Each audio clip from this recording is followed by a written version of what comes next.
So, Barbenheimer, very close by, July 21st. The meme of what movie is the boys gonna watch? Should we watch Barbie first? Should we watch Oppenheimer first? Should we watch it reverse way? We don't know. In my opinion, like, obviously, what I would go for is get with the darkness and the sad of Oppenheimer out of the way, and then go with the happy aspect of Barbie. That way you feel happy, or how my friends were saying, go with the funny and then go with the sadness, because that way the funny gets stuck in your head and it goes like that. But honestly, it's anyone's opinion.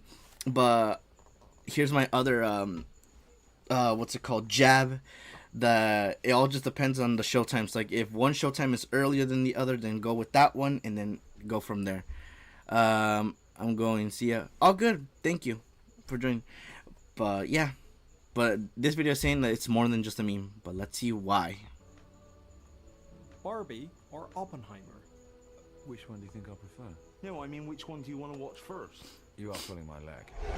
Every so often, movie studios do this weird thing where two almost identical movies come out more or less at the same time. We're talking about Deep Impact and Armageddon, or Ants and a Bug's Life, or White House Down and Olympus Has Fallen. The list goes on and on. They're called twin films, and they're usually the result of two studios investing in similar scripts at a similar time and then racing to get theirs to the market first. That's crazy. Like, I've seen that there were some movies that were coming at the same time, but I just never understood the fact that there was actually, like, way more history between that. I thought it was just like those few movies that come like every so often, but no. But what is far less common is when two completely different movies are Alright, let me turn on my within a fan to few cool weeks of each other, but on my the battery exact citizen free. same day. I am, of course, talking about when The Dark Knight and Mamma Mia came out on the same day in 2000. Oh, dude, this was peak. Obviously, shout out to my birthday day. But yeah, I remember The Dark Knight, watching this. Like, I think I went to go watch this like with my parents for the first time, and man, it was definitely something else. And then obviously you have Mamma Mia, which, like, to be honest, I've never even watched this movie, and I've heard stuff about it. 2008. And it's not my cup of tea. Wait, what? Hang on, no, that's not what I mean. If No, the audio's I'm low, let me talking know. about Barbenheimer. what Now, starts this is our a life as a bit of a definite joke has difference. grown into something else entirely. Legend, Mr. Wayne. There's t-shirts, there's memes, there's TikToks and trailer mashups, there's New York Times articles, there's a website where you can vote for them as president. Hell, even Tom Cruise posted about it, and then Margot Robbie did as well. It's got its own Wikipedia page, and people It's are even gonna be asking like a stars whole. about It was a on the red meme, carpet. and now it's I mean, everything I'll be going big. to see Barbie 100%. I can't wait to see it. I think it's just great for the industry and for audiences that we have two amazing films by amazing filmmakers coming out the same day. Yeah, like, obviously, like, it's gonna be like different because, like, well, these two have already filmed the movie, and they knew how the movie was gonna go. So obviously, it's bound to happen. For the one that made Oppenheimer, or the one that starred in Oppenheimer, he's gonna be excited to go see the Barbie movie because he's already seen the whole plot of how it's gonna go for Oppenheimer. And Margot Robbie is gonna go watch Oppenheimer because she's already done the whole filming for Barbie, so she already knows how this whole thing is gonna go. But she did it live, and the other guy, he did it live. So they both did it live, and they're gonna watch the movie not live, but their work. It's a perfect double bill. I think actually start your day with Barbie, then go straight into Oppenheimer, and then Barbie chaser. On 21st What? So she also goes with the idea of watch Barbie first and then Oppenheimer? Damn, I never realized that. of July, tens of thousands of people worldwide are now planning what could be the weirdest double feature in cinema history. The first movie they watch is massively ambitious, a film written and directed by one of the most respected people in Hollywood, someone who has Oscar And I've seen nominations the not behind the just for scenes, Best and this Director, but twice movie for is gonna Best be Screenplay. wild, Passion wild, project wild. led by a husband and wife founded production company with the backing of a major major studio, an all-star cast in front of the camera, and a team of Iron Man. absolute cinematic perfectionists behind the scenes, all working together to deliver a visual feast of exquisite production And they said that they design, didn't use any, cinematography, like, costumes, and special effects to tell a story about one of the most like influential CGI figures in explosion. history. This was And the legit second explosions. movie is massively ambitious. A film written and directed by one of the most respected people in Hollywood. Someone who has Oscar nominations not just for Best Director, but twice for Best Screenplay. A passion project led by a husband and wife founded production Lucky company chap. with the backing of a major studio. An all-star cast in front of the camera and a team of absolute cinematic Shang-Chi. perfectionists behind the scenes. John Cena. All working together to Will deliver Ferrell. a visual There's a feast bunch of exquisite good people in production there. Design, cinematography, costumes, and special effects to tell a story about one of the most influential figures in history. Huh. That's Maybe true. This video is going to be longer than I thought. Look at that. Let's talk about Barbenheimer. How's While it they couldn't more? be more different in style, tone, and aesthetic, I think Barbenheimer is the perfect event to challenge what we as audience consider to be quote-unquote serious movies, and to prove that cinematic talent does not have to express itself exclusively through. Well, like, to answer like that question and saying that it's a serious movie, like, for both of them, the Barbie movie, like, watching the trailers, like, in the first one, it did seem like it's gonna be like all like so bright and so happy. It's gonna be like an adventure similar to like the animated movies. But no, like, once I saw like the second one that they, like, I think it was the official trailer that came out, like, it went into like the whole aspect of like, it has the Barbie life, which obviously it's all pretty in pink. And then they go on the adventure to the real life, and then obviously like there's this whole lore backstory of it that makes it dark. But then you have Oppenheimer, which is obviously an event in history that has happened, and obviously if you have seen like the whole story how it was told, but this one's gonna be told in more an aspect that everyone has seen, that probably have never heard about Oppenheimer for the first time. It's something dark. Like, this one's very serious for sure. Barbie, I never expected that turn. Big blockbuster action flicks, which, let's be honest, tend to skew towards male audiences. Tell me, Let's Martha. get on the memes and actually talk I about love the poster that they Barbenheimer, gave because I'm for not joking when I say Barbenheimer. that I think Like, it this will be one the was biggest cinematic badass. event of the year. That's right, in a year with a new Indiana Jones movie, a new Mission Impossible movie, a new Spider-Man movie, and Michael Keaton coming back as Batman, instead the most talked about movie premiere is not one, but two original screenplays helmed by critically acclaimed. Obviously, I didn't say this, I mean, but sure, one like, of them is based summertime on a is like the very popular perfect time IP, but that's for hardly a guarantee of showcasing success, movies. Because while that IP might be one of the most recognizable in the world, Margot Robbie, who is a producer on the film, has noted that being recognizable isn't the same as being popular. She said, "We have to acknowledge that there are a lot of people who aren't fans of Barbie, and in fact aren't just indifferent to Barbie, they actively hate Barbie. We need to find a way to acknowledge that. And given my audience is 95% male, some of you watching right now may well feel that way. If that's you, I hate it, urge you to damn watch it. the rest What of the hell? video. Hell, I urge you to watch Barbie. Nah, like, Get outside actually, your comfort I'm zone, giving this a try chance something a because little different. you don't I know, think like, might it could be pleasantly something you surprise. hate, but we'll it's come back probably to gonna that. be First, good. let's look at how we even got Barbenheimer in the first place. What on earth possessed the studios to put such completely different films up against each other? Well, turns out it may have been deliberate. See, Christopher Nolan was partnered with Warner Brothers for much of his career, but he parted ways with them before making Oppenheimer because of their pivot towards streaming around the time he was releasing Tenet. So Nolan shopped around and eventually okay. partnered with Universal. According to The Hollywood Reporter, Nolan asked for the world and they gave it to him. A production Damn. budget of $100 million and an equal marketing budget. A theatrical window of at least 100 days and 20% of the film's first dollar gross. You can count on one hand the number of people who have enough influence in Hollywood to get such Look at a that. lucrative contract from a The studio. clown But collecting one the of those money. people is Margot Robbie, who, besides Tom Cruise, is arguably the most influential actor/producer working in Hollywood today. She's Robbie freaking founded her Harley own Quinn. production company, Lucky Champ Entertainment, in And plus, like, 2015 she's in alongside her memes. now husband Tom Ackley. And if this sounds familiar, it's because Nolan's production company, Syncopy Inc., was also co-founded between him and his wife, Emma Thomas, who has produced all of his films. But although Lucky Chap is producing the Barbie movie, that movie is also being financed and distributed by, you guessed it, Warner WB. Brothers.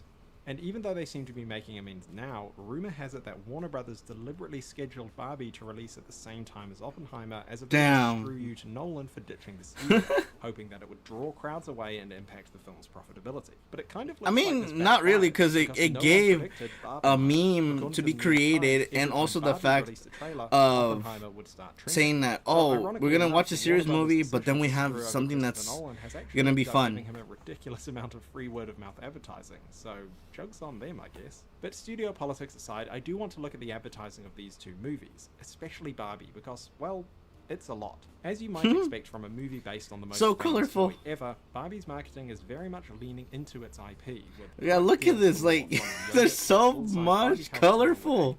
By contrast, Nolan's And then you marketing have Oppenheimer has Oppenheimer been that's very all restrictive. dark. See, he's reached a point in his career where he has creative control over how his films are marketed, and it's clear with Oppenheimer that he doesn't want to give too much away. The trailers and posters have only given us tiny hints at the tone and aesthetic of the film, while giving away very little about the specifics. To be honest, that's how I wish more movies were advertised. Get us interested, but don't cram all the best bits of the movie into the trailer.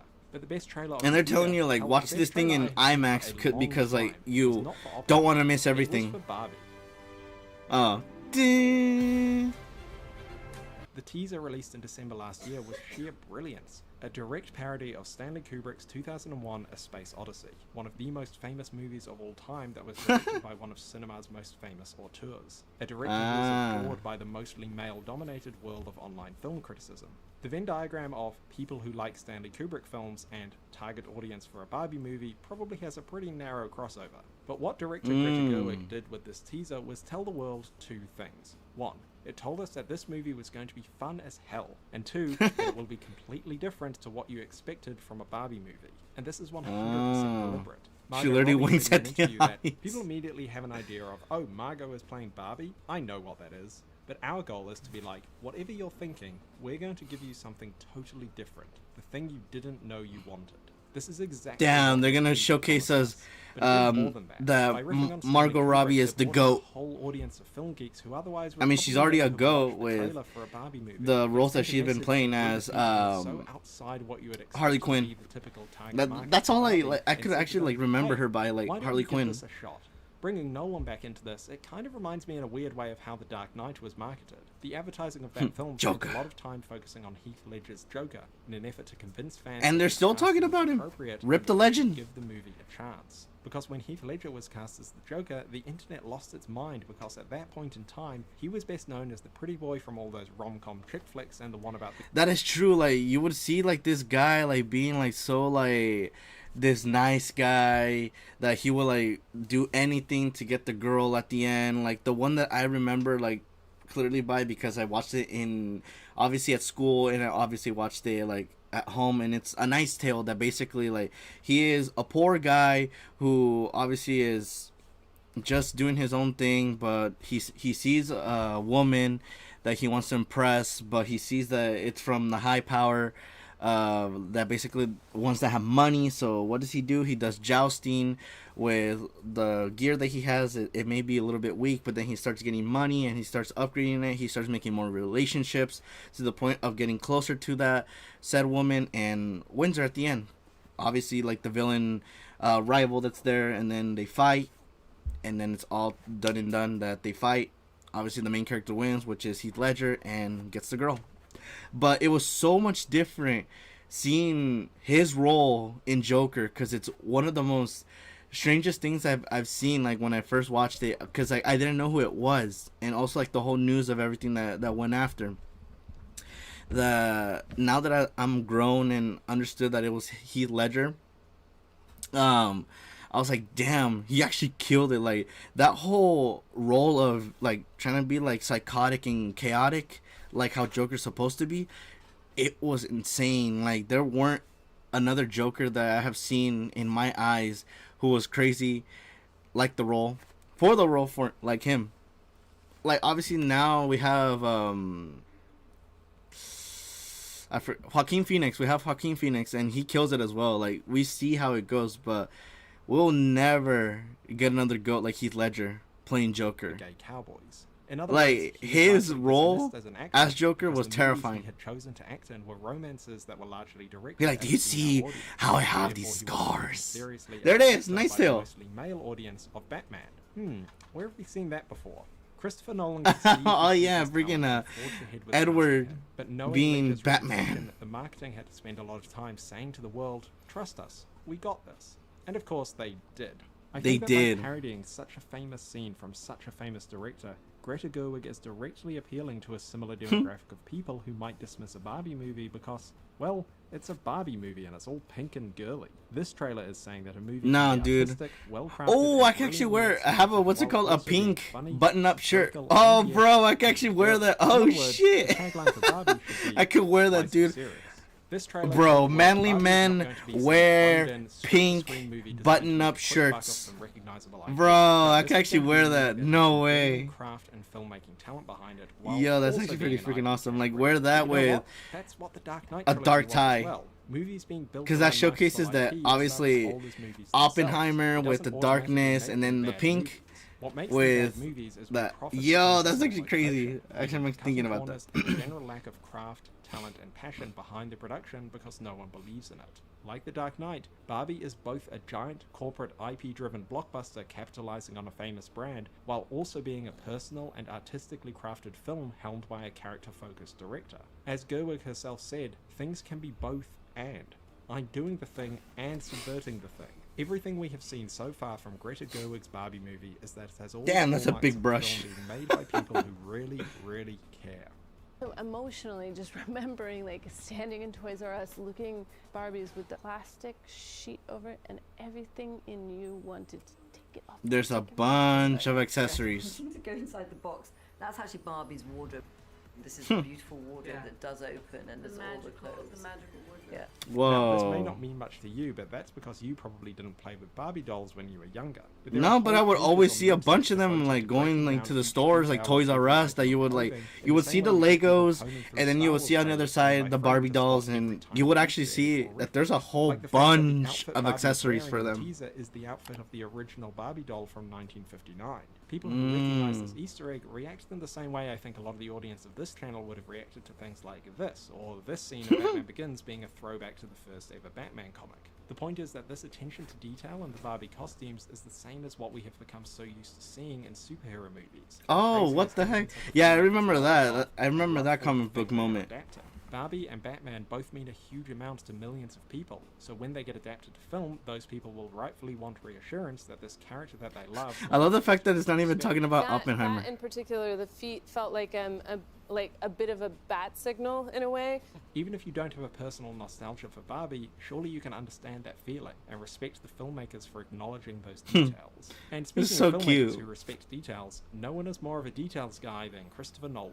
Nolan has proven himself to be one What of the most hell? visionary directors Those working freaking today, and blocks! one of The reasons blocks for are this is his moving! commitment to doing as much as he possibly can in There's camera. Bane. Oppenheimer is going to look absolutely gorgeous. What we have seen of the costuming and production design just looks pitch perfect. And Nolan's special effects teams, guys who worked on Fury Road and Top Gun Maverick, have figured out a way to replicate a nuclear explosion without using CGI. It's going Yeah, to be that's what they said.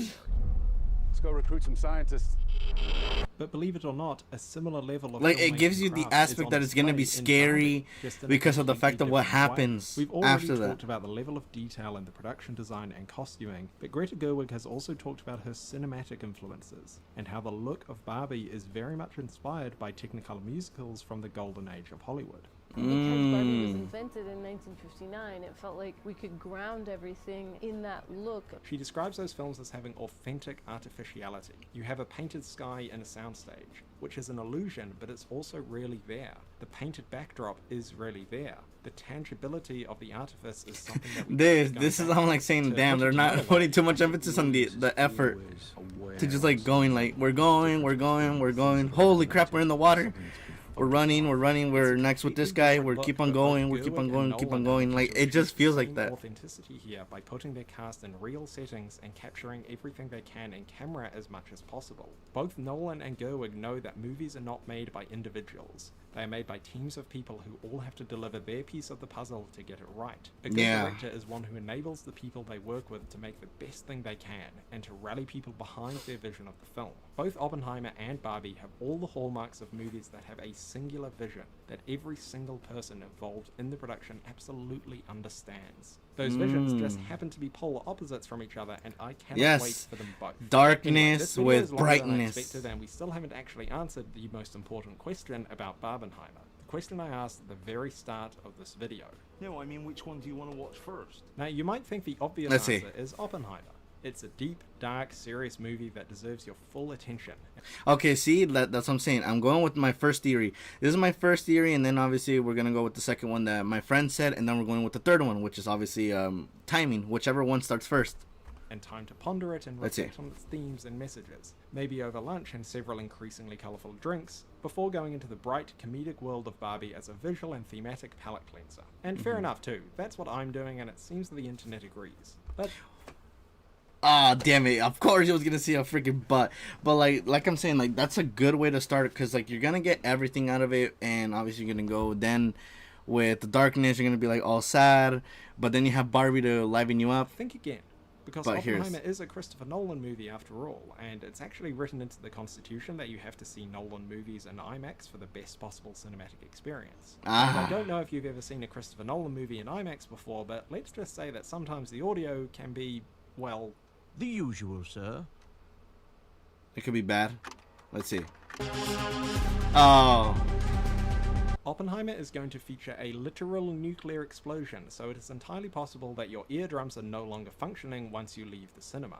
What the Maybe fuck? it's safer to do Barbie first. Just saying. What? Regardless of which one you watch first, I hope... No fucking way. They're actually going to be like, bro, if you actually go watch this in IMAX, like, they're going to put it so loud that it's going to hurt your ear. Bro, like, you're probably going to hear ringing. Because, like, there has been videos of, like, people saying, how does it hear? Bro, you're going to hear ringing. If that's what's going to happen, bro. Hope this video has shown that Barbenheimer is more than just a fun meme. It is a showcase of not one, but two hugely influential filmmakers at the height of their power, proving that creativity and filmmaking talent can express itself in completely different but equally valid ways. And we have the honor, no, the privilege, of getting to witness them both on the same day. Barbenheimer. Happy Barbenheimer, everyone. But it's not time yet. But like I said, it just depends on how it's gonna go. But apparently, it's since what's the content creator? Pentex Productions. Since he gave me the whole concept that if we're gonna go watch it in IMAX and it's gonna have a blast from from a nuke that literally is gonna hurt your ears, then obviously, yeah, I don't know. I guess I will do that 1 second. It gives me more the teeter-totter to watch Barbie first and then go watch Oppenheimer next. But I'm probably gonna go with like the third one, whichever one starts first. Like if Oppenheimer starts off first, then we'll probably go watch it first and then Barbie.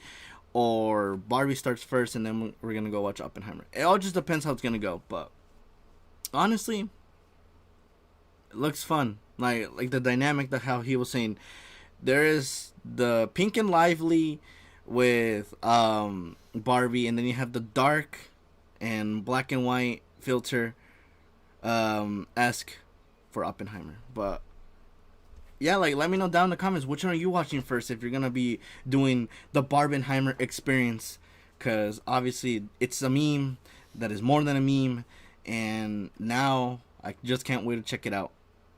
Damn, that is crazy.